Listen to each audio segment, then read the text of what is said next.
Welcome back to N.E.R.D.S. I am your host, Zackary. Joined with me is Lucas. Hi. Hi. Today, Lucas will be needlessly, endlessly ranting dumb shit about The differences between soft magic and hard magic. Ooh! I love anything hard in my life. Well, obviously, before we get into our actual topic, we have to discuss how we're doing, our weekly obsession. Oh, man. We'll start with how are you? Pissed at you. Why? Because the earlier conversation we had. Oh, you killed my dog. Yeah. No, I'm doing good.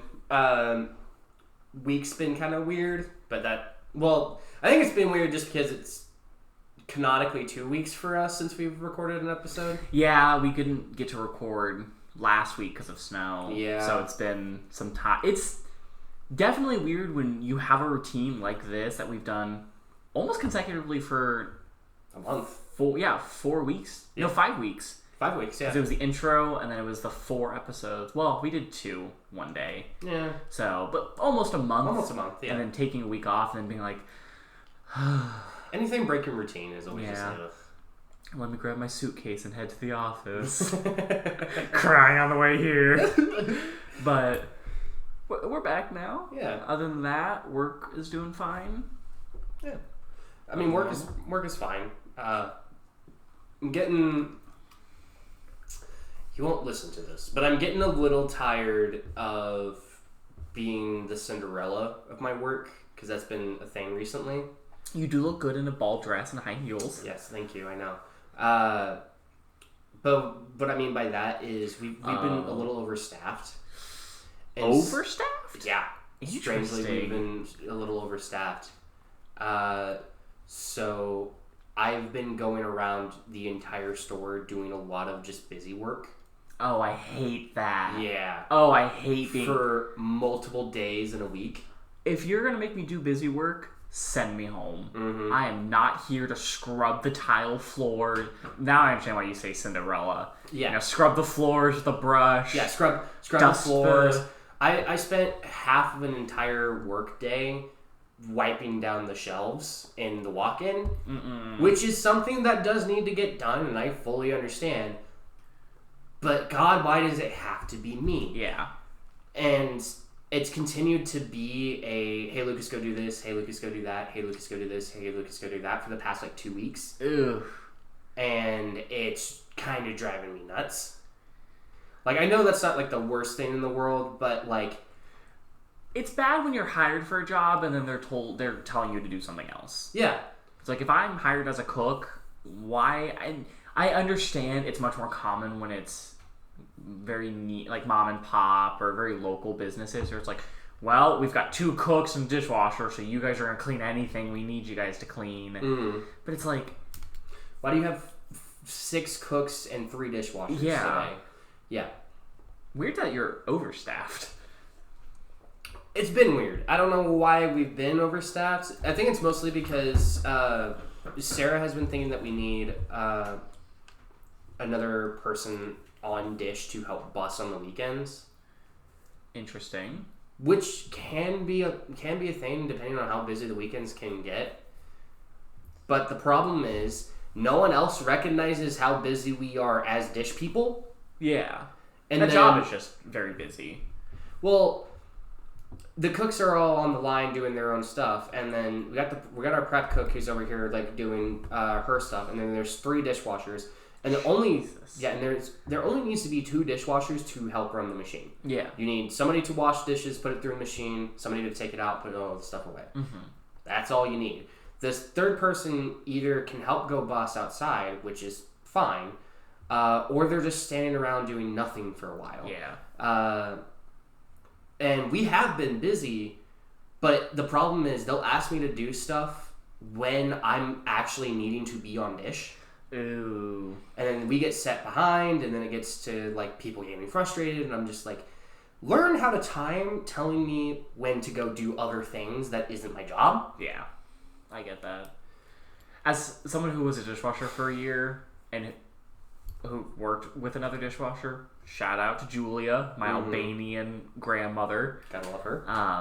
I understand that of like, well, I can kind of do this job on my own, because how that worked for us was like one person was the one that would go grab the buses, because we never bus our own dishes. The waitresses did that, but then carried the little buckets, and we'd go get the buckets. One person would like spray clean them and dump them into the machine.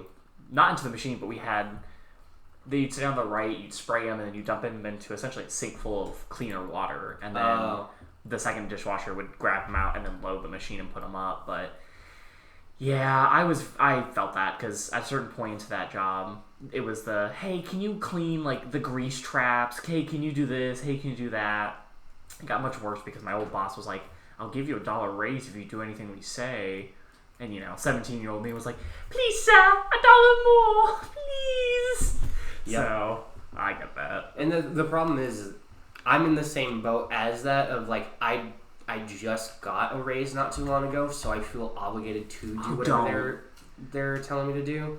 He came to me saying, I'll give you a raise if you promise to do anything we tell you to do. Getting a raise normally, it's just how the job works. So I was the one who asked for a raise. Yeah, so. And get over it. Do the bare minimum. Steal corporate time. The government doesn't give a shit about you. Corporations don't give a shit about you.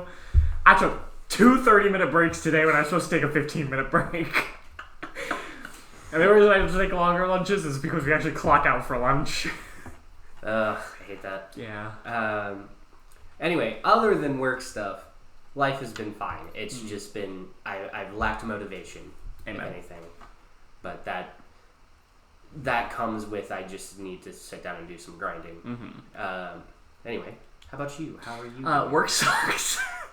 We just got a new system in for our work where we got rid of because we used to have time cards. Not like the long paper ones, but like a plastic card that had like a tap to scan. And so you'd like hit the button, scan your card.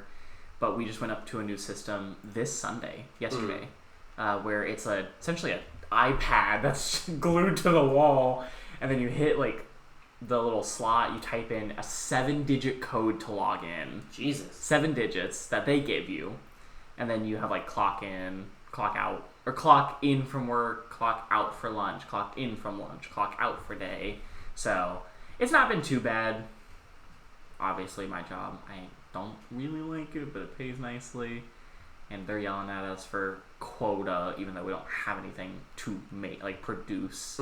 So it's been stressful. I understand. But life's been fine. I've been on the same boat of like, I've kind of not lost motivation. Lacked is what I say. Yeah. It's not that I fully lost it. It's just I just feel like I've misplaced it right now. Yeah, it's not there at the moment. I feel like once I find it again, then I'll be like, oh, okay, I'm good now. But other than that, really not much has happened. I mean, it's been 2 weeks since we've talked on the pod, and I don't think much happened. We're back into Cyberpunk. That's back nice. in Cyberpunk. We'll be on our fourth session of Dragon Realms, which is going beautifully. It is going. It's really fun. We're about to do some insect nest and then N.E.R.D.S mountain dungeons. Go kill some creatures. It's really gonna be like it's gonna be like the base of the mountain, nests, top of the mountain, N.E.R.D s, and that's just gonna be you guys pinging to those two and then heading back to get money and delve into a Thieves Guild, which I'm excited about. Yes, I hope we do get to that. I think we will. We are. Yeah. It's one of those story plots like I don't really want it to go 6 more sessions. Well, because I kind of need to level you guys up soon. And that's the point where I get to do that. So I'm like, you guys are just like waiting on your own level up at this point. Well, okay. We were going around last session. I explained all of this. We were going around last session trying to figure out what to do. Yeah. Waiting on a single player. Waiting on a single player to kind of get their shit together. Who had the notes they needed, forgot they had the notes, spent the whole session going, I don't have the notes, and then at the end of the session going, read me the notes and went, that's what you needed. If that player is listening, we love you. We're giving you just a hard time. Yeah. It's fine. But it was Fleabag, I hate you. No, I'm excited for it because I might make that joke at the beginning of the session of like, hey guys, we're gonna get to this point because you're just delaying your level up at this point. I wanted to have this moment, either this session or maybe next session, but I'm interested to see how my level up specifically is going to go because of specific things. So that's a good thing to talk about, and it kind of goes into our topic, the soft magic system versus hard magic system. I always imagine a level up being not this sort of...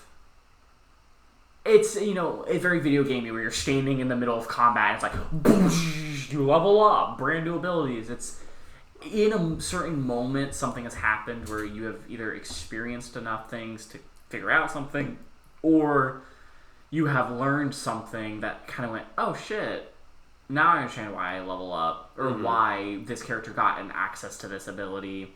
It's also why I like leveling up outside of the game during things, but then in role play, kind of being like, well, as you guys long rest, here's a moment where your character experiences something new, or your eyes open up to new spells that you've been able to access. Yeah, it's like milestone. Yeah, it's not just middle of combat ends, level up, you guys have all brand new abilities. I kind of like to do the more of, well, you guys have experienced something that has pushed you further on.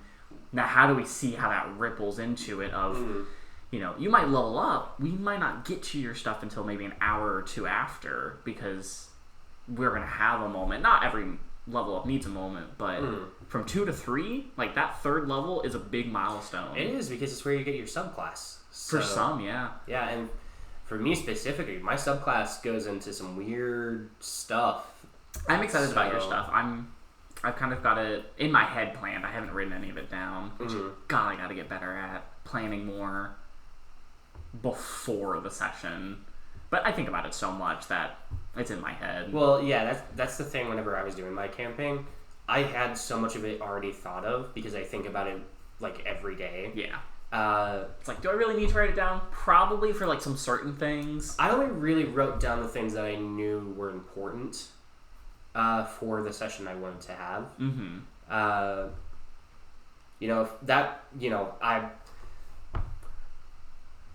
I am the DM that is known for being the planner. I always am like, oh, I need time to plan. It's mostly I just need time to get my thoughts all out of my head, and then it's good to go. Because a lot of the stuff is already like in my head, raring to go. It just needs to be out on something else so I can kind of get them unjumbled, if that makes any sense. Absolutely. My thing is, I think very similarly, where I'm like consistently 24/7 I'm thinking about it. I just have to write it down because I, in the moment, tend to forget certain key points that I'm like, oh shit, this NPC was supposed to say this major plot revealing point, and I kind of just fully forgot about it and skipped it over. Yeah. So I tend to write more like a novel for key moments because I'm like, I want to make sure I have what I want said to be said. That's why I wish I would have done it more as the DM, but it was mostly because I just didn't have the equipment at the time. I want to record the sessions so we can go back and be like, okay, this important NPC talked here and stuff like that. Yeah. Because especially when I'm DMing, I'm terrible at note taking because I'm so focused on everything going on. Yeah. That being like, ooh, let me jot that down never crosses my mind as a DM. I love doing that. I love a good... Someone says something or I say something and you just hear the keyboards clicking and it's just alright, I've noted it. Yeah. For me, I love it, but I also have that roots based on like Vampire Masquerade, where you kind of heavily note take during the sessions. And that's I'm not usually the note taker. Like I'm note taking a lot now because I'm playing because you were because I am the note taker, so I have become the DM. Therefore, no one take notes. Is kind of shit hits the fan. Yeah. But also because. One, you specifically were like, you need to take down notes. I'm making you be the note taker. Yeah. And two, anytime I play a higher intelligent character, I usually try to take notes because they would be the people who remember more and actually record things. Yeah. And Ajax being not like a super high, but a higher intelligent character than I usually play. It's good to have notes be taken down. Yeah. So. Oh, well, perfect transition to a soft magic system versus hard magic system. We didn't talk about weekly obsession. Oh, shit! What is my fucking weekly obsession? I am delving into a dark hole. Amen, brother. Of young adult female romance books. You were talking about that last week. Yeah, I read Crave. I read Twilight twice now. Me and my boyfriend binged all of the Twilight movies. And now I am officially almost done with A Court of Thorns and Roses by Sarah J. Maas, who is a shitty person. Yes. I want to make that known. But I have heard those books are really good. The books are really good. We don't support her. But me and my coworker were talking about it because I was like, I don't know what to read next. I kind of watched all the Twilight movies, so I'm having a hard time wanting to go read them, which is kind of a bad fuck up on my part. I should have read the books first. That way I had the energy. I started a new... I don't have my phone on me. I started a new sci-fi book that I think you would enjoy. It's very Dune heavy, or Dune inspired heavy, which is like a... I've got to log into Audible because you've got to hear the chapter names. We can't play it. Well, you can't. I won't play it out loud, but I will say them out loud because it's like Chapter 1 of the August in Space 637 4B Cynthian Space Time Travel A1, and it's like, what is happening? Why do you need such a long title? That's amazing. But I've enjoyed it. It's like a 26-hour book. And I was enjoying it because it was free on Audible, so I didn't really... I didn't have any money to buy anything, so I was like, I'll try it out. I think I accidentally added the 5th book to my library, and I went to listen to it, and I was like, oh, this is the 5th book. So I went back to the first book, and it's essentially this archaeological dude finds, or is obsessed with this race hundreds of thousands of years ago, because they almost discovered space travel, but then something happened to them. And it's a 3-point viewpoint where you've got him, some girl who drives a ship, and then an assassin sent to kill our main dude, because if he finds out the secrets of why that race was like wiped from existence, not wiped from existence, but essentially had an extinction event, it could rupture like time and space itself. And so it's this 3-part. Interesting. But God, this author loves to make shit up. That's fun. It's one of those science fiction books where it's like, oh, we could determine like the carbon date, or like the dating of this object, not of carbon dating, but of silicon dating, and like Xanthian scanning, and it's like he's just making up words at this point. But you would almost say that's kind of soft sci-fi. It's very soft sci-fi because this one's hard because it in the world feels like very hard sci-fi, where it's like this stuff happens because it happens like this. Yeah. We don't know anything about it, so it's very like, well, I'm kind of confused, and so it just feels like you're making up shit. Very much like the Glorons have always been a part of the race, and blah, blah, blah, absolutely. blah, blah. And then there's just like, oh yeah, just take the Xanotube and put it in the knicker-knacker, and you're just like... Oh, it's like, there's like, oh, you go into reefer sleep, which I will say, they do get to play with a concept I rarely get to see in sci-fi, which is when you space travel, this isn't like Star Wars or Star Trek, which is like you, what is it, hyperdrift? Yes. Hyperdrive lifter? Hyperjump? Space jump? Hyperjump. Where it's like, oh, you're here, and now you're here. Even Dune does that, where it's like they fold space to get to where you are. This is, hey, you want to travel 600, or like 80, 100, 200 years, light years away? We put you in sleep, reefer sleep. Your body is essentially cryogenically frozen, but time moves on. And we really get to play with it, and some sci-fi talks about it, but never to the point of the other viewpoint, where like the main girl docks her ship, and it's like, well, when was the last time you guys have docked here? And she's like, I think 80 years ago. But for her, it's been like a month or two, a couple months since time has passed. That's interesting. And so you get these whole weird things where the space girl, her part of the story is 20 years before our assassin and main dude. Because I think eventually she's going to have to reefer sleep 20 years to get somewhere. and then it's going to equal out with each other. But it's crazy to think about where it's like, well, our main girl essentially was a soldier, got really hurt. They put her in cryo sleep and to send her to a hospital. Hospital gets bombed. She gets sent to somewhere else, and by the time she wakes up, realizes her husband, who is also a soldier, who also got cryo slept, who was also traveling with her, didn't go with her. And so she's like, well, it's been 20 years since then, so he's lived 20 years.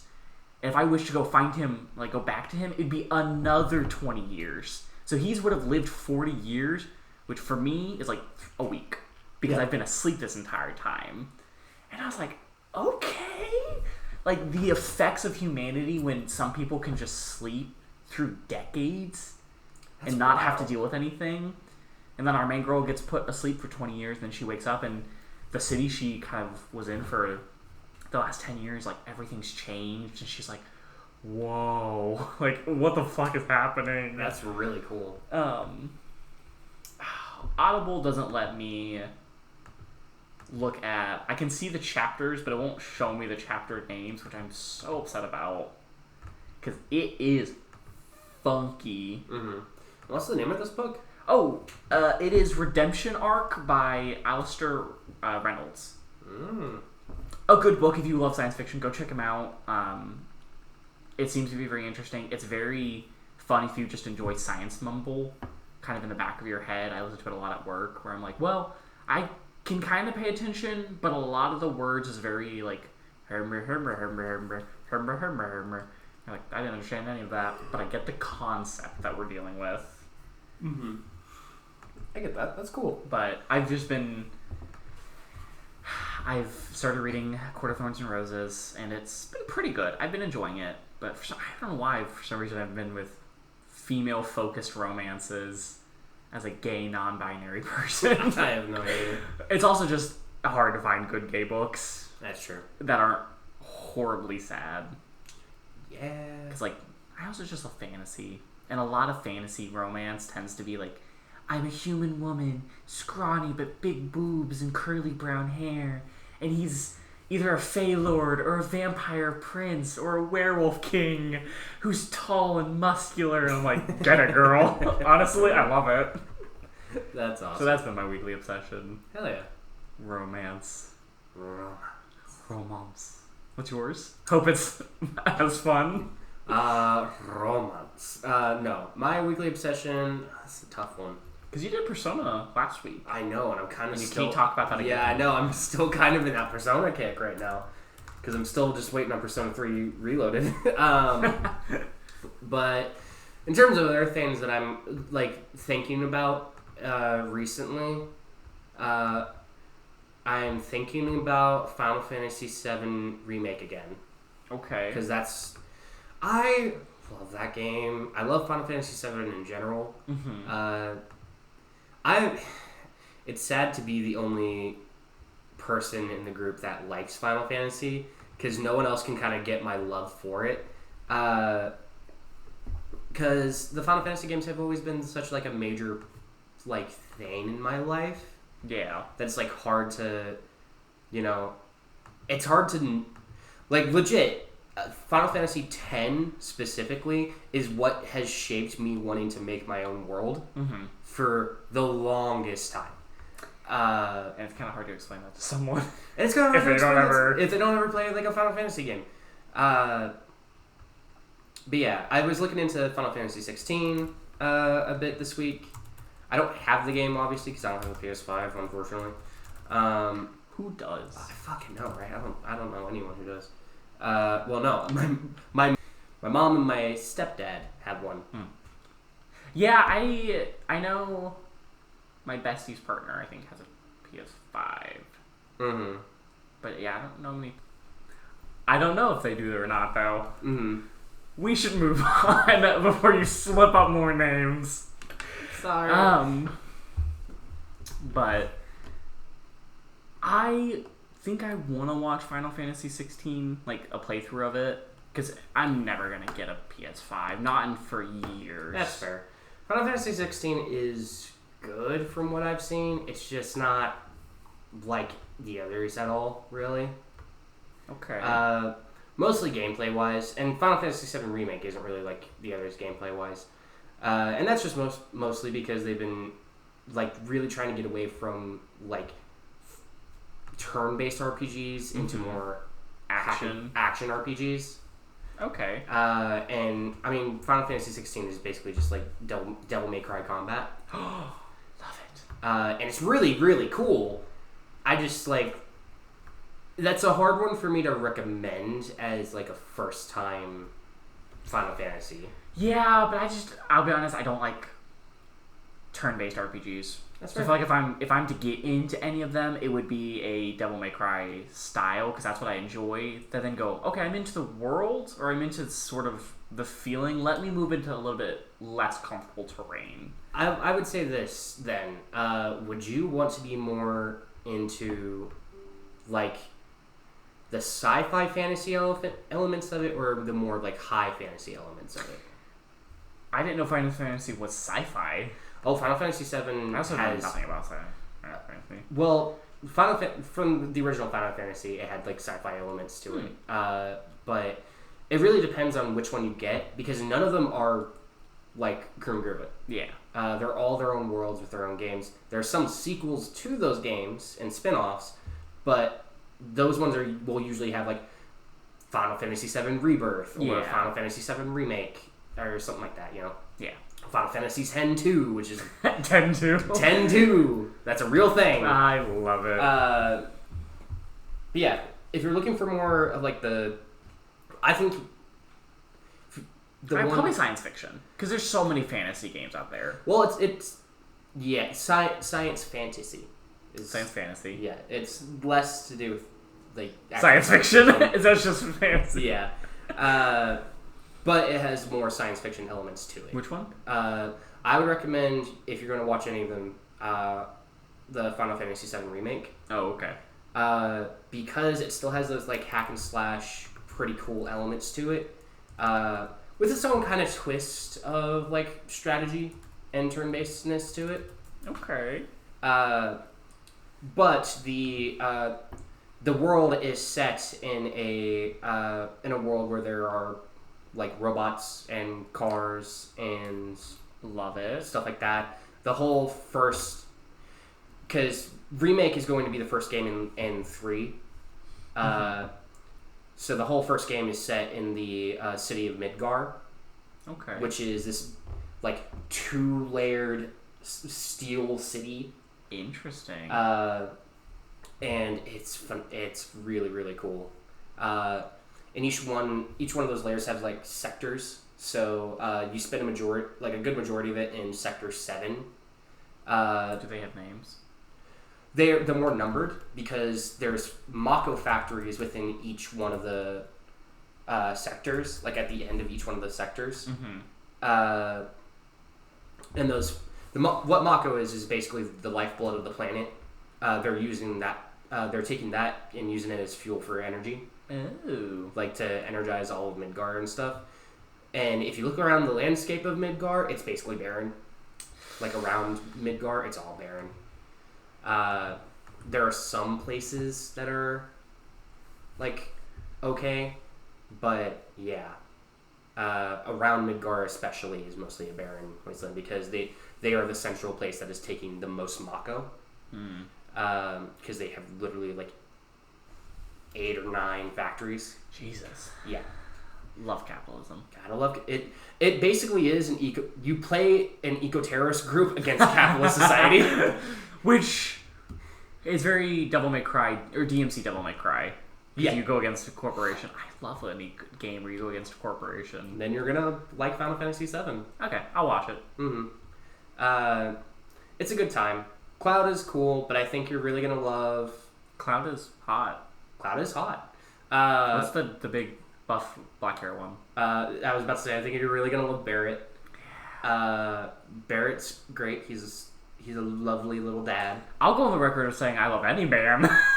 I am a slut for a man. Any man. Yeah, I think you'll like it a lot. Oh yeah. So if you do get into it, I recommend it. You want to talk about hard versus soft magic system? Yes. So A lot of the examples I have are books, and I will preface before we start. I will preface this by saying I do have like topics down, but this is more of like the differences between hard and soft. So I feel like it's going to be more of a free flow kind of conversation. So do you have a definition for each, or is it just going to be? No, I have a definition for each, but there's we both are very opinionated. Yeah. So I feel like this is going to be very much a like back and forth kind of Luckily, we did a little bit about hard versus soft science fiction, so we've already tipped our toes into it. Yeah. Okay, so one of the things I think we both find really interesting is how different soft and hard magic are. Yeah. That's why I thought it would be a fun idea to try and talk about it. What we like about both and what we don't like about both.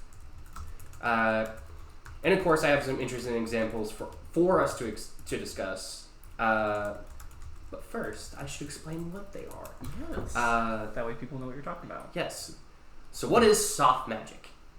Soft magic is when the reader has limited knowledge to no knowledge how the rules of the magic system function. Mm-hmm. This can lead to the reader interpreting magic in more imaginative ways. Yeah. So it's basically just having no real idea of how the magic works. Or if you do have a really good understanding, no rules. No real rules. Because that's where we'll get into. We kind of talk about a little bit with Dune and Star Wars, where it's we understand deeply how it works. Mm-hmm. There's just not really any rules that they follow, so it's very loosey-goosey. And we can see this in probably one of the most well-known series here in America, at least America, if not the world, Harry Potter. Yeah, absolutely. Big disclaimer: we do not like J.K. Rowling. With Sarah J. Maas, both assholes. Yeah, no. Not good people. Not good people at all. We don't condone them. We just think that Harry Potter is interesting. Yeah. Oh, if you're going to talk about Harry Potter, it has a magic system. It's so soft. Yeah, it's There's not a soft. single ounce of ruling within that world. No. The world of Harry Potter is barely explained in how it works mechanically. Yeah. Its whole wizard society revolves around one school. Which isn't the magic system. We're talking about magic system here. It's a system that's based on, okay, to learn magic, you're sort of forced to be hey, it's got words you have to say. You've got wand motions to then just, it's impossible to do wandless magic, JK, a lot of people can do it. It's impossible to do wordless magic, JK, a lot of people can do it. Mm-hmm. And it's just a flippy floppy of, this spell can do this, but you might be able to do something else with it, or now you don't even need a wand to do it, or you don't even need an incantation. It's just anyone can kind of do anything. You can make shit up. You can make spells. Mm-hmm. It's wild how many things are just unexplained in Harry Potter. Expecto Patronum used to be just a dispelling spell. Mm-hmm. You just disarm a disarming spell. That's what I'm trying to say. Expelliarmus? Expelliarmus. You said Expecto Patronum. I was Expecto Patronum. Yeah, Expelliarmus is just disarming, but then it kind of goes into death. Where you could you see a lot of, at least in the later movies, someone's Expelliarmus, and they're dead. Well, it sends them flying. Yeah, you're what's happening? That's not how that spell works, sir. Stupefy is also a great one too. Where it's that seems to have unlimited uses. Yeah, exactly. So it's while Harry Potter, does this, there's still no denying that Hogwarts and the stuff around it is super captivating. Oh, it's what makes the movie so wonderful, but anytime you try to make a video game about it, they always seem to be because you have to then define hard rules against something that's so loosey-goosey. Yeah, so it's why I have no interest in playing Hogwarts Legacy other than J.K. Rowling stuff, but it's because I know if I ever got into it, the only reason I would want to get into it is because I want to explore Hogwarts, and it's not because of the story or spells. Yeah. I even think the story that they're doing for Hogwarts Legacy is bad. It's terrible. It's based on slavery, and it's based on keeping slaves as slaves, and it's not a good storyline. Yep. Nope, it's and even terrible. the magic doesn't really make sense because you're rarely fighting actual humanoids. They kind of copped out with like goblins or inanimate objects, and like it's very weird. Yeah, I've not seen much on it. I just have no interest. Played other Harry Potter games like Harry Potter and the Deathly Hallows. Oh yeah, is a Xbox 360 game, and even that it's. Like, that game's super, because you're literally, like, you'll just fling the wand over your hand and just send out, like, different colored balls. And, like, that's what they classify as spellcasting. And it's like, okay. There was this really cool, like, Game Boy game that I played of Harry Potter where it was an RPG. It was a full, like, turn-based RPG. Interesting. And the spells actually did what they were supposed to do, and it was really, really interesting, actually. I enjoyed that one a lot. Harry Potter, all in all, is a testament on how the wonder of a world based on soft magic can last for generations on people. Because it's infinite. It is. I mean, we still have people asking what your Hogwarts houses is, and by that fact alone, it stands out as just... I mean, if someone dropped a 3-minute long, like, Harry Potter-inspired magic battle with, like, actual, like, good SFX, I'd be like, I'm down. Liked, favorited, commented. Yeah. Because if it's done well, it's like, holy shit, it's cool. Because it's just colors and, like, spell effects. And that's the thing with, like, soft magic, in a sense of, like, it's really interesting because of the ways that you can, like, really make it flashy and imaginative, you know? That just made me think of, because just the way I just said that, soft magic system, and specifically Harry Potter, feels like you're a kid imagining a magic system. Exactly. Like, the battles I want to see in Harry Potter is what I would imagine as a 9-year-old kid with a stick in my hand, being like, there's a giant snake! Like, shoot your spell! Like, it's so... There's no rules to it, but that's kind of why... I'm lifting you up into the sky so you can bonk the troll in the I'm head! setting the boulder down! Like, that's why I think soft magic works so well, is because it makes people really just be like, well... I finished the movie or video game, I'm just gonna sit here and think about cool moments. Yeah, absolutely. Now for the next example, this is one I'm very excited to get into because I'm excited for Zach to yell at me about how wrong I am about it. Are we doing soft? Yeah. Well, you should maybe talk about hard magic system before we start debating whether this is soft or hard. I'll go ahead and get off the definition. Because if I'm going to say this is hard magic system, we need to know what this is. What is hard magic? Hard magic systems is where the rules on how the magic functions are known by the reader. Yes. They are known how they work, how they function, and what they specifically do. And so, again... Do you have a very good example of that? A pretty good example. Because Harry Potter's a very common example. One of probably my personal favorites recently of a hard magic system is the Stormlight Archive series. Yes, do you have a more common example? Common people example? might know? So that way readers can go, oh, I understand this. Because, yes, while the Stormlight Archives are a very hard magic system, who knows what that is? A lot of people do, actually. Avid book readers. I actually have a lot of book examples. Do you think we have anyone that has read a book here? Oh, I just typed in Stormlight Archives, not hard magic system. I'm looking. In terms of probably like game systems and stuff like that. I mean, most game systems are hard magic systems because they have to be. Because they have to be. They have to be rules and regulations on how they function. But a great one in the sense of like how a world feels and utilizes that magic. Probably. It's hard because hard magic systems aren't like soft science fiction. They're less there because it requires so much information to define a hard and magic explaining system. Yeah, that's the point where it can just be like a little too much for the reader to be like, well, this is a lot and it's kind of hard to listen to because it's just mumble. It's the fucking sci-fi book I was talking about. It's just mumble jumble until you start to learn it. I would almost say... Which, looking up examples of hard magic systems, the first one is the Stormlight Archives. Exactly! There's a lot of people who know about the Stormlight Archives. Continue talking about it. Okay. One of my favorite specific series is the Stormlight Archives. Stormlight is used for most of the magic that is used in the entirety of the book.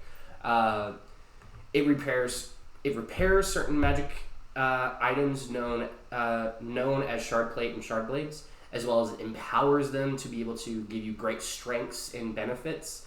You can store the Stormlight into gem spheres that light things around them and also are used as currency, which I just think is really cool. Yeah. And then lastly, there are people who can who are part of special orders within the Stormlight Archive that can take in the Stormlight and use them in specific ways. Yeah.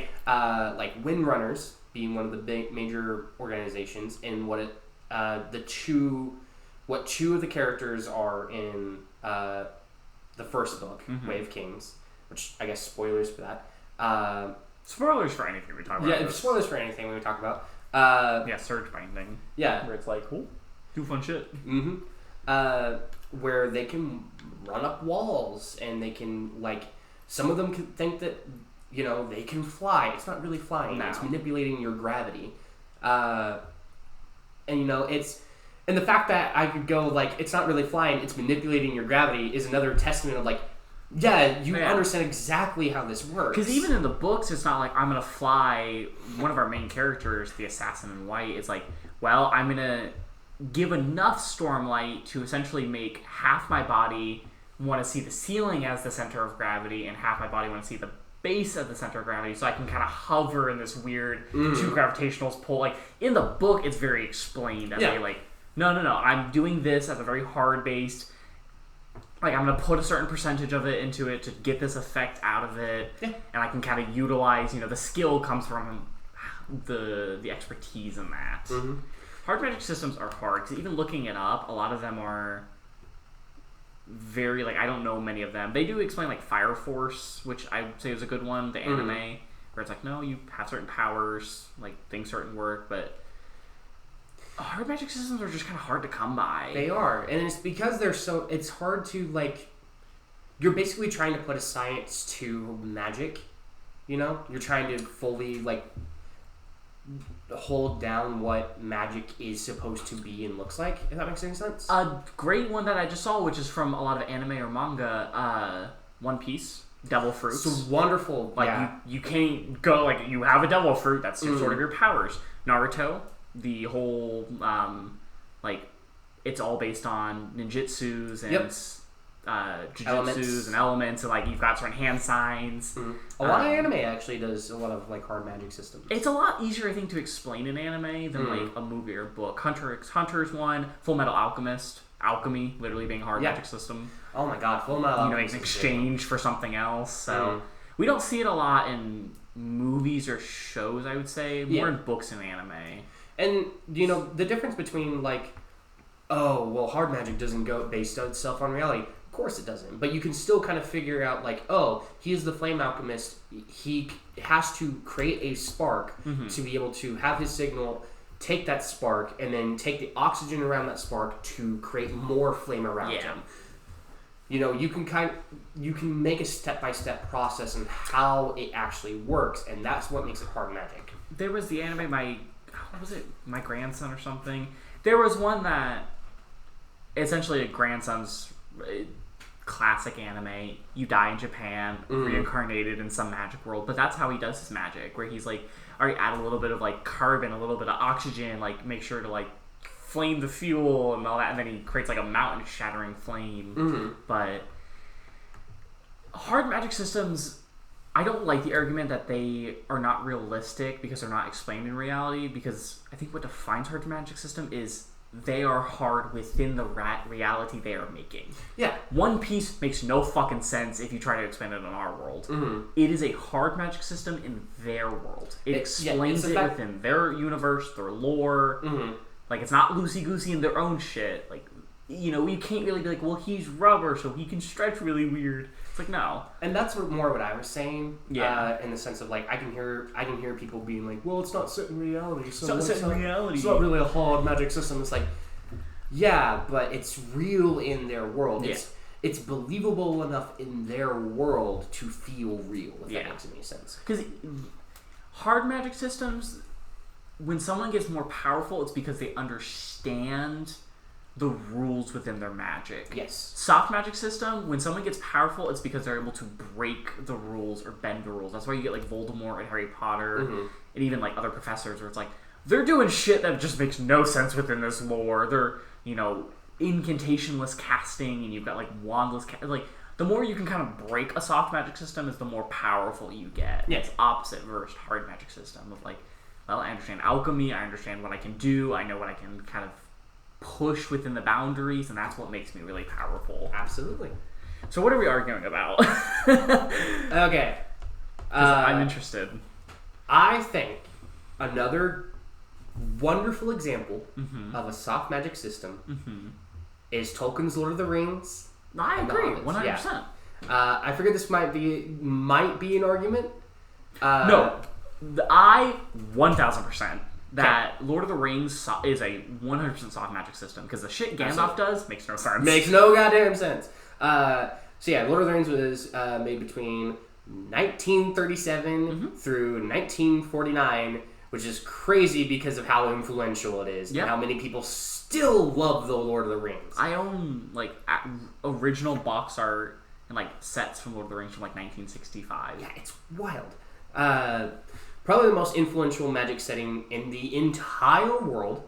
Tolkien started the ideas of elves, dwarves, hobbits, and most other magical species. Orcs, yep.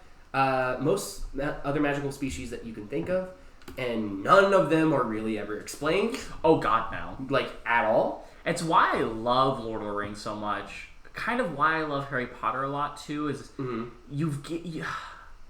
we talk about it so much, at least between me and you, of like, you've got a world that's built on thousands of years ago was the greatest their ages are, and you've got people that don't age, yet they've never created other masterful weapons or other masterful magic shit. It's like, it's always 4,000 years ago, the sword was created by the greatest elven blacksmith of all time. That's so funny. I literally have, for example, the sword N.E.R.D.S is supposedly the best sword that was ever made ever. It's like no other blacksmith. It was made in the deep times, which is believed to be in the first age.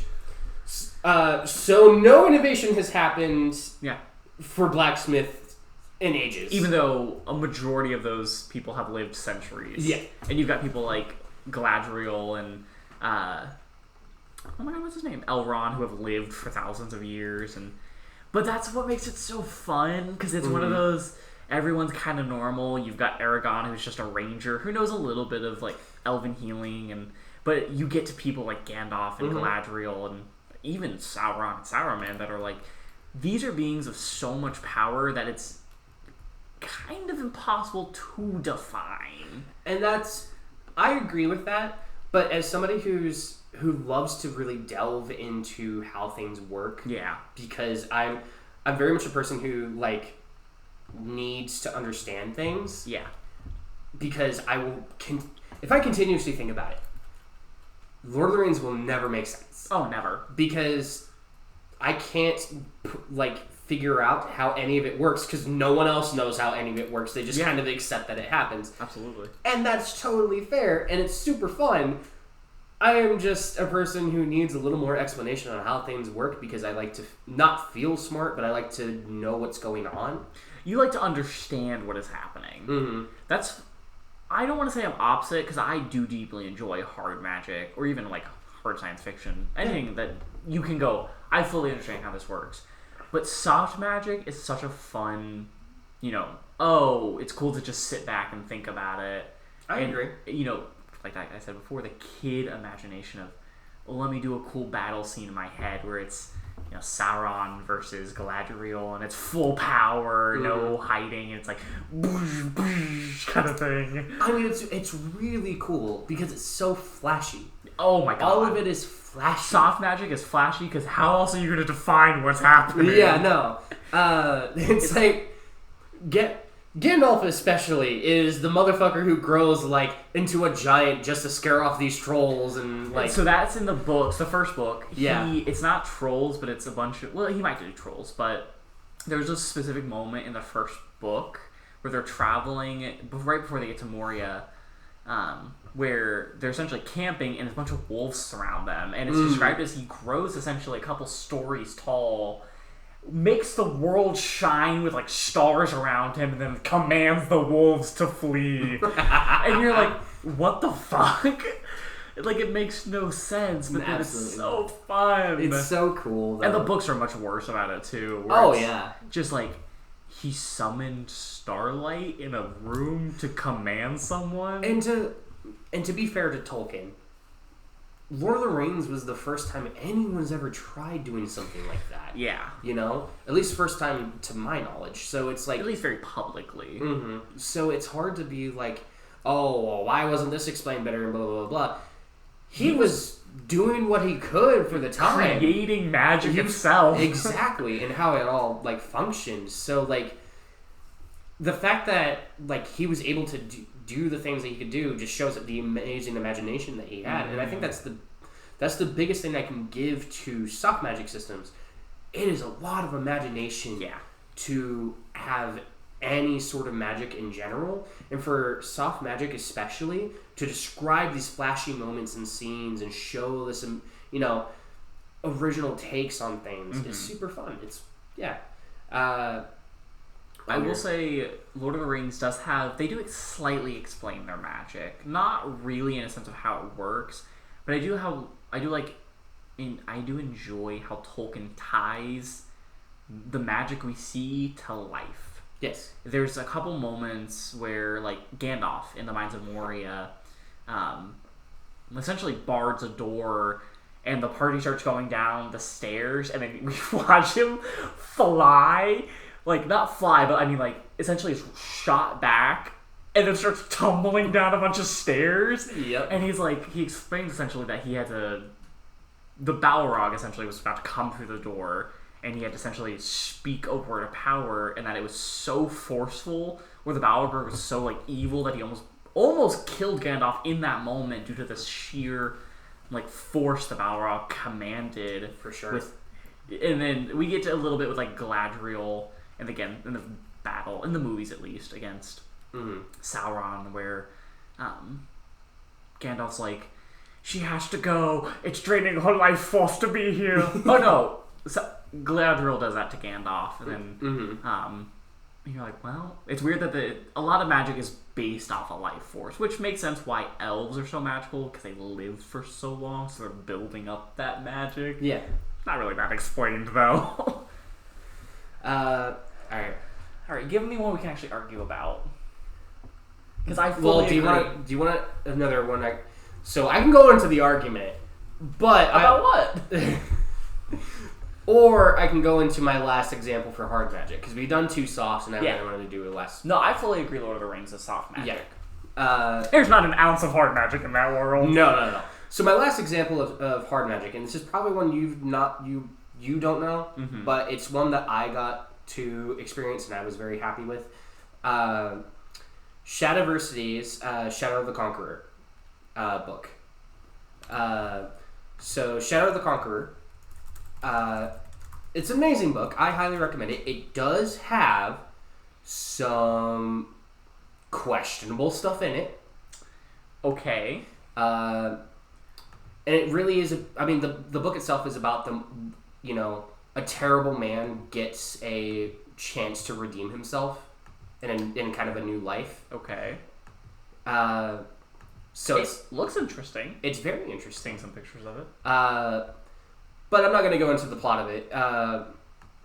What I will say is the magic system that they have in it is fascinating. So the magic all comes from the sun. Okay. And specifically, one of the major things that the sun can do is help you forge specific weapons. So you get these, I believe they're called sun steel or sun forged weapons. And basically these weapons are like very you can take a wooden sword. You can sun forge it, and it becomes a very powerful, sharper sharper than steel and stronger than steel kind of weapon, but as light as wood. Ooh, okay. So sun forging gives you this incredible ability of doing that. So you can cut basically through most things except for like sun forged plate.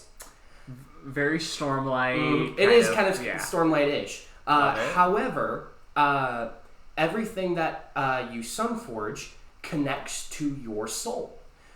So while it seems impossible to break,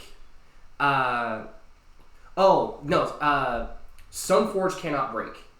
There's only one thing that can break it, and it's by these like weird night daggers or something like that, or void daggers. Okay. That are made, and that can break Sunforge stuff, and that's the only thing that can break it.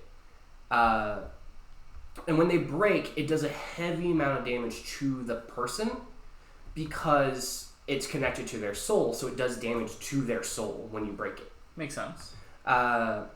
It's really interesting. The main character's blade shines this blue, which is very uncommon, and specifically cannot be hurt by those blades. Interesting. So people are like, how the fuck did he do this? That makes no sense. So people are, that's one of the things that the people are like trying to figure out how he did and everything. Mm-hmm. Another thing that basically I believe there's the Clergy of the Sun, which allows you to have specific powers within that. And it augments you in a specific way. I don't know that as much because it's been a while since I've read the book. But I remember the sun forging a lot because it was it's what inspired my gemsmithing and what I wanted to do. It's a very interesting way of doing it, especially because the book is made by a person named Shadiversity, who has his own like YouTube channel and stuff, and he's very, very big on historical stuff and how historical weapons work and everything. So he makes everything actually functional and interesting. And he's like, well, if there's magic in the world that can make your weapon more functional, then of course they're going to be bigger because they can be lighter, and stuff like that. He's like, big, gigantic swords can happen because you can make them out of wood, which is far less heavier than steel. Yeah. So that makes total sense now. And we love a good sword. And we love a good big sword. We love a good big sword. Interesting. Yeah. So that's the other one I kind of wanted to bring up that I found really interesting and captivating. Mm-hmm. And his world is also just very captivating, and how the main character turns from this old tyrant who's supposed to be long forgotten back into a young man is explained very interestingly as well. And they don't know why it happened. It doesn't make sense to them because no one's ever tried. He had a specific item when he tried to basically commit suicide. Hell yeah. By jumping off into like this big void and passing through this sun barrier, which is supposed to just straight up kill him. But because he was holding on to this item, it made him young, and there's no explanation on how because no one has ever tried that before. Yeah. So it's like, how did this happen? What does this work? Okay, I'm back to my young self. Oh fuck, I'm back to my young self. I gotta make some changes because I fucked everything up. Yeah. Because that's why it's called Shadow of the Conqueror. He was the conqueror. He was the conqueror. Interesting. I love that. Yeah, he was the villain. He had to be brought down, and so he's in his later years regretful of what he did, and then now he's a young man again, and is now like, okay, trying to be good. Interesting. Yeah, it's really interesting. I highly recommend it. I think he would be right up your alley. I think it's really fun. It's on Audible. So I'll have to listen to what the person sounds like because that's always the issue. My fucking sci-fi book dude has the weirdest French accent. I love it. He's like, and then a shadow talk to and then lights travel, and then cast asleep, and then and it's like, what is this accent? I can't tell if like he genuinely has a French accent or if this is the accent he kind of chose. Mm-hmm. I think it's much worse when he speaks like people dialogue. It's like, God, it's a weird French accent. It almost hits like French African. Like it has a little bit of the like West African kind of the way they talk. I was like, this is a very weird dialect. Mm-hmm. But all right, here's the debate portion of it. Okay. D&D. Yes. Soft or hard? Classically hard. Roleplay wise, soft. The system itself, I think, is a very hard Magic system. Of you need components, you need like verbal. Now they don't go into it, but it's like you need verbal. You need to move your hands in a certain way. You've got components. The spell, it directly defines what it does. For sure. I think the way people play it is 100% a soft Magic system. Of like, hey, this Thorn Whip technically says I can target a creature and pull him closer. Can I target, the branch up there and swing across it? Like, because I think it moves into if you're playing a game based on imaginary, you don't want to be told that things are so hardly set. You want to have the ability to kind of flavor and twist the rulings. So I think it's both. I think how we see it normally, it's soft. I think if it was to be played 100% to the rulings of like, you've got to speak words, you can't mumble your way into a spell, you have to be like, and then like move your hands into a certain way to cast Firebolt, it would be much harder. Yeah. But the way we kind of play, it's like, hey, can I roll like a sleight of hand to like kind of mumble my way through this ritual spell? And it's like, sure, roll me that check. Okay, so I thought it was going to be a debate, but no. I think before I thought it was a very hard Magic system, but the more I've thought about it and the more I've gone into science fiction, literacy-wise, I'm like, it is hard, but we play it so very soft.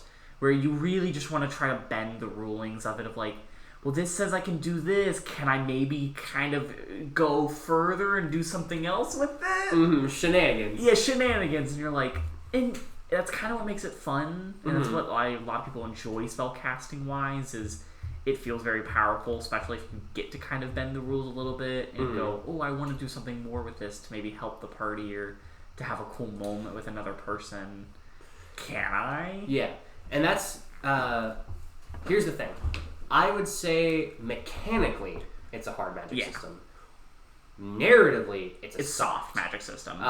Because most of the time, it's explained that the energy comes from the weave. Yeah. And there's no real actual understanding what the magic is, how it works, and stuff like that. It's just, I take it from the weave, and now I can cast Fireball.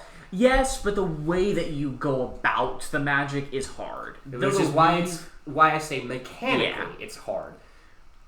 But narratively, it is a soft Magic system. That's why it's so easy to have a villain be like, the villain's going to cast a spell that's going to destroy half the world, but no, like, then it's like, oh, as a player, as a 20th level wizard, can I cast it? It's like, no. Because you don't really, like, narratively, it's really cool to have a very soft magic villain that's like, gonna do a ritual that brings the moon down, and you've got 3 days to time travel to Majora's Mask. But then it's like, as a player, you can't really do that because it doesn't really work. Yeah. So it's my struggle with D&D, and it's something I've talked to you about endlessly on. Yeah. The needlessly endlessly rants. Which we fought much more in the past. Yes, but we did fight a lot more in the past. Because I really thought D&D was a hard Magic system. I just learned that it's kind of both. Yeah. But it's the part when anytime you can give someone the agency to do something in your world, that's when it gets very loosey-goosey. Yes. You know? And it's the problem that I've had with D&D of, I want to understand, not only, like, mechanically I understand how it works. Yeah. I want to understand where the magic is coming from. Yeah. I want to understand, like, if I was to ever be in a D&D setting, I would be a historian. I would like to say I'd be like this like sword wielding adventurer. Right. No, I'd be a historian. Like, how does it work? How does it work? How does it function?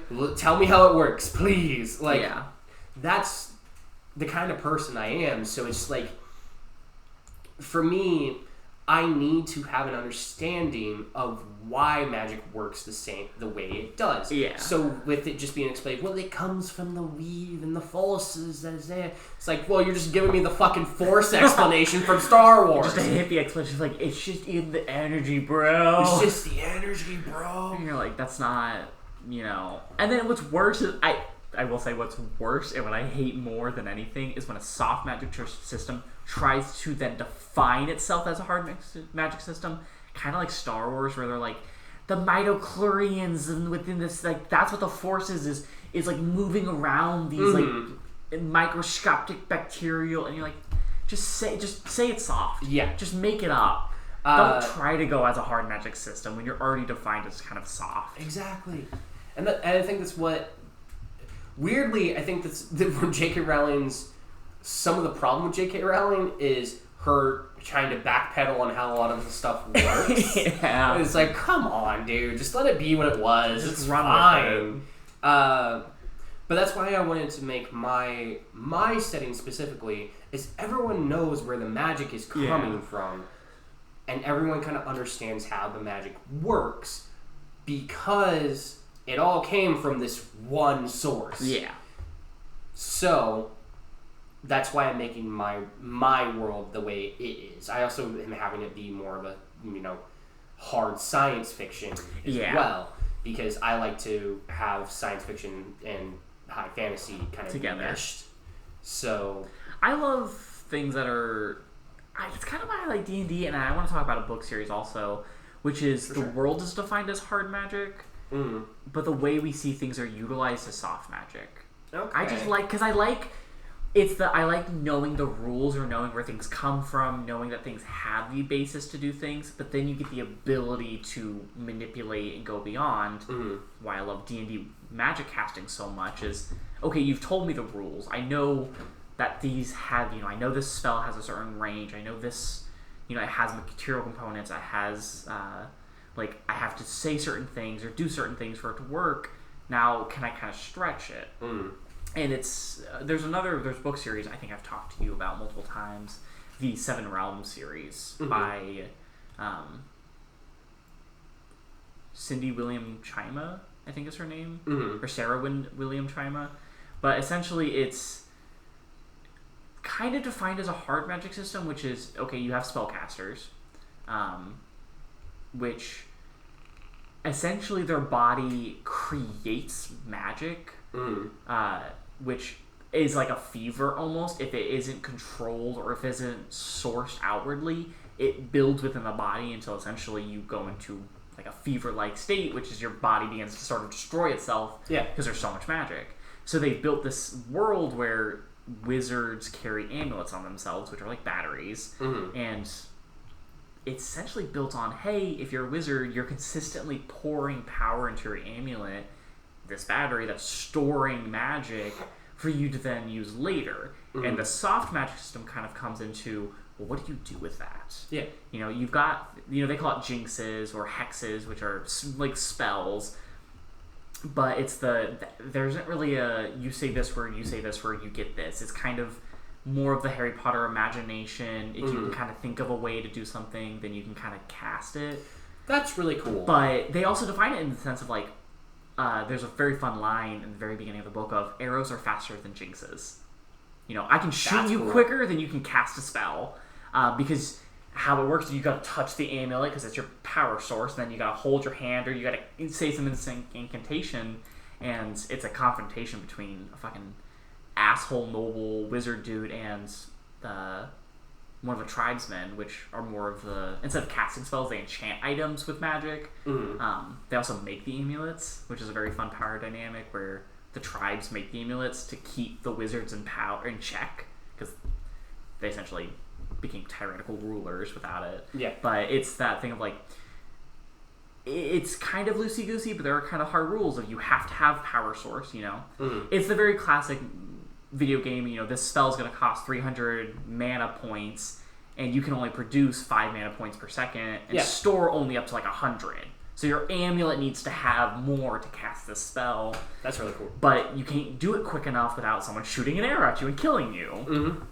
And then like each amulet, like a battery, has different levels of powers, like power sourcing, and in a sense modifiers, where really expensive, really ornate amulets that are crafted out of like precious metals and rare gemstones can both store more magic and also amplify magic to a greater degree. So the first book, The Demon King, you essentially learn that the Demon King's amulet is our main dude's, spoiler alert, he's essentially the Demon King incarnate.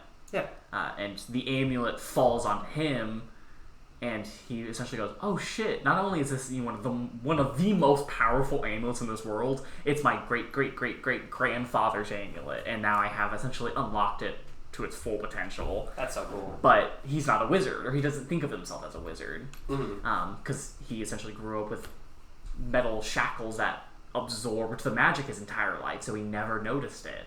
And so it's a semi-hard magic system, but the way they do the jinxes and spells and hexes is very soft. Of like, well, I'm just gonna think of this and I'm gonna cast this spell kind of thing. But I love that book series, and I'm trying to. There's so many soft magic systems. Like anything you think of is gonna be soft magic. A lot of things are, and it's why I defend hard magic as much as I do. Absolutely. Because most people are like, it's magic, it doesn't need to have a whole lot of rulings and stuff like that. But it's so much cooler when it does.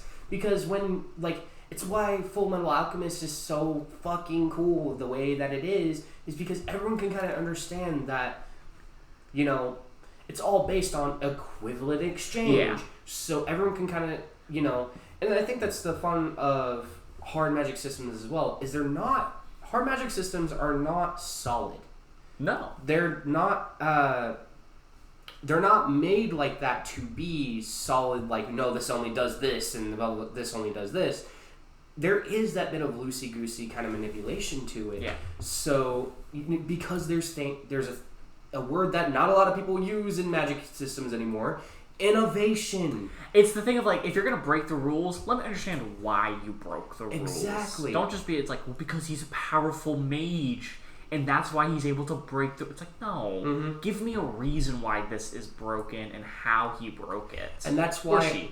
And that's why I want to make my world is because I want there to be reasons why people can break it. Yeah. Instead of just, I am a powerful wizard in D&D, so I'm just gonna do it. Yeah. It's because that's not a good reasoning for me, and it's why I've had a lot of arguments in our D&D group about or not arguments, but me shutting down stuff. Yeah.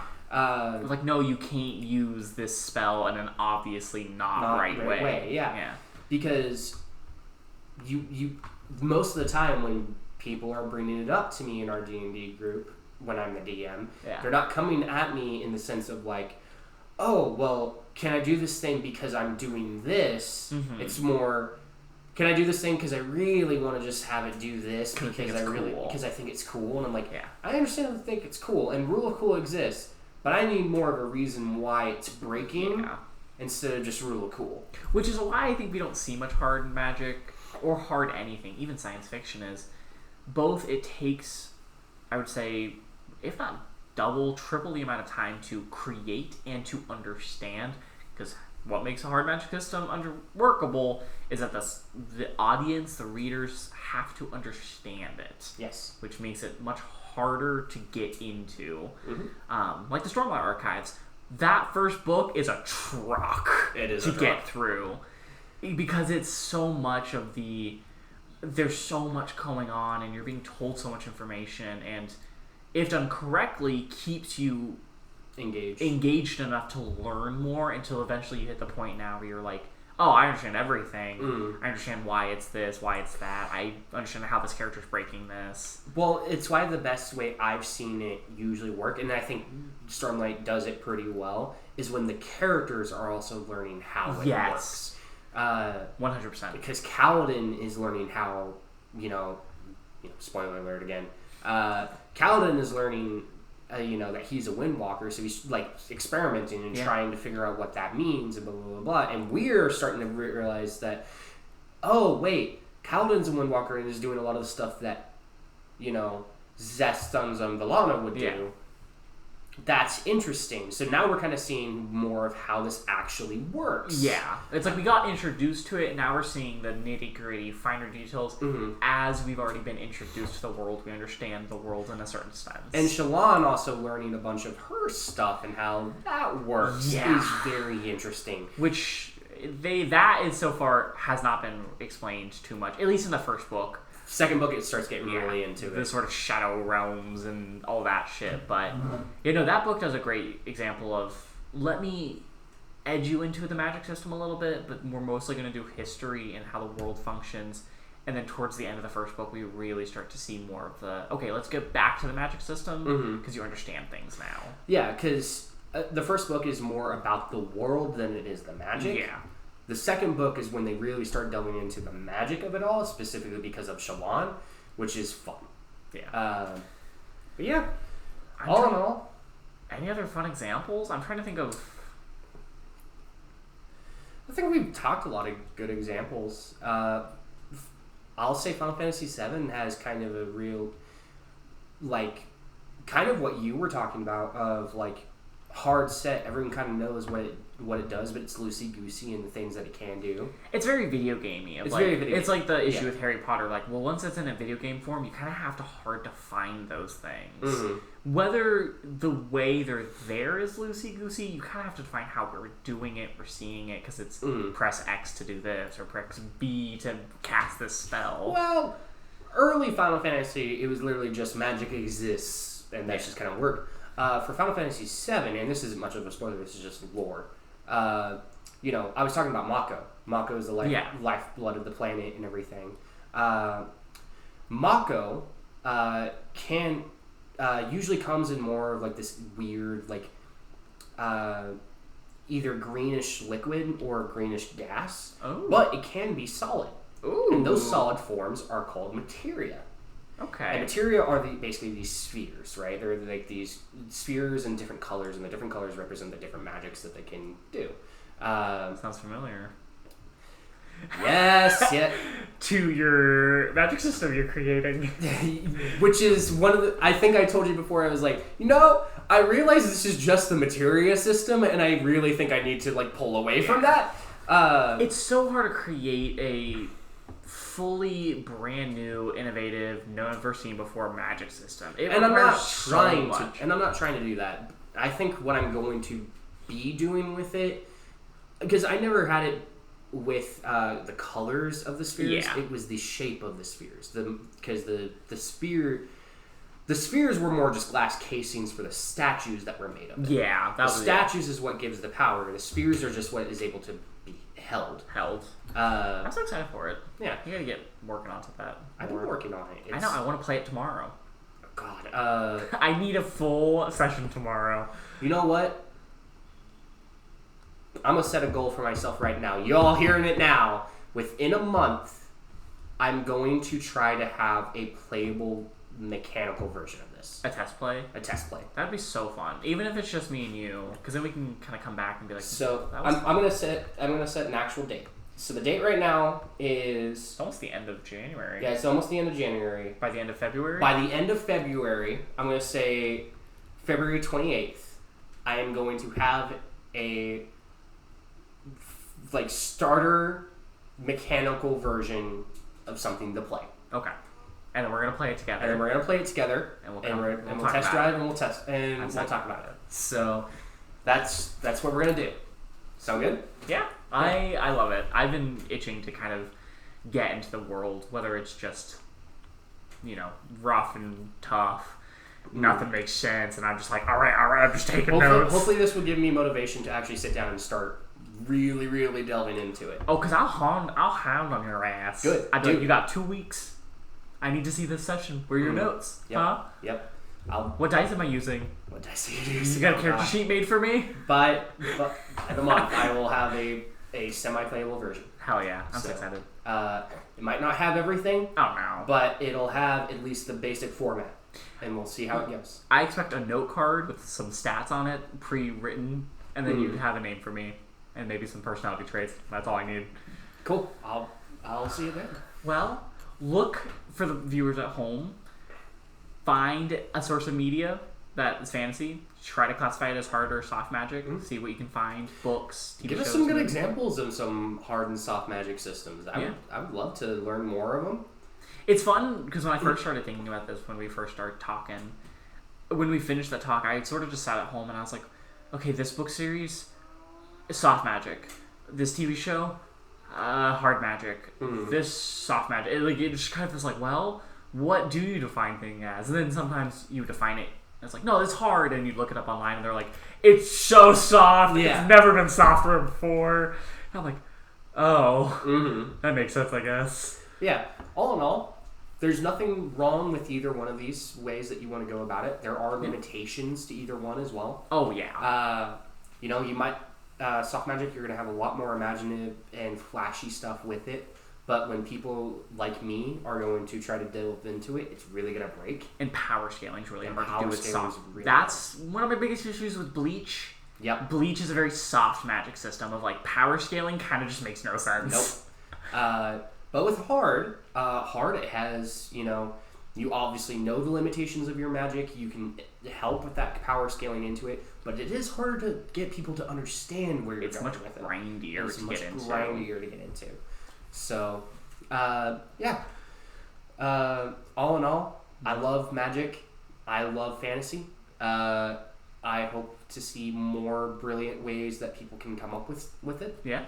And I hope I can come up with my own version of it. And hopefully it'd be hard. I think it's going to be part of the hardest issue is we start playing and I'm like, this is just soft magic. Yeah, and that's going to be a problem is figuring out how I'm going to make this a hard magic system. It's really just it's just going into too much detail of like, well, what makes it soft? It's like, well, I don't know what I'm casting, how this is working. And you're like, all right, let me just start like the light reflects upon the crystal and it's got energy within it. Like you just start typing shit. And it's the problem of, for me at least, it's the problem of trying to stick with what is the power doing, because I want it to be, I want it to be hard, but I don't know what I want it to look like.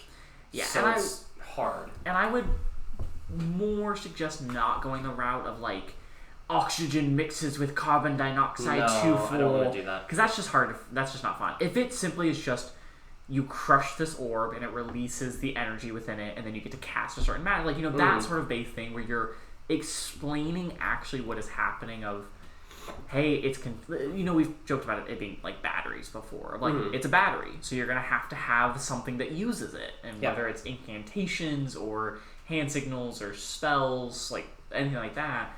This is utilizing it as essentially as a source of power. Absolutely. And that's what you're going to use. Yep. So, yeah. I had a lot of fun talking about magic today. I love magic systems. I do too. Right. Next week, we talk about your topic. My topic, which is going to be, I think I have decided, I want to talk about the effects of humanity within vampirism. And specifically how we see in sources of vampirism or vampire media either the loss of humanity or the struggle to maintain humanity when transforming into a vampire. That's so fun. Because there's a lot of examples of vampire media where it's either I'm turned into a vampire and I'm a inhumane monster, or I'm struggling to hold on to that humanity even though it's fleeting from me. So we're going to talk about... Or you're just a human with now weird quirks. Which there's some examples of that. I'm just like, I'm still just a person. So we're going to discuss what humanity even means, what it even means to be a vampire, why those clash so much. Oh, it's going to be so philosophical. Possibly, yeah. Well, yeah, it's going to be very philosophical, because it's what does it mean to lose humanity? What even is humanity? Very excited. So, that sounds like a lot of fun. Probably be another 2 hours, if not touching 2 hours, more than 2 hours. Probably. But that's all for me. I'll see you next week, I guess. I'll see you next week. Bye-bye.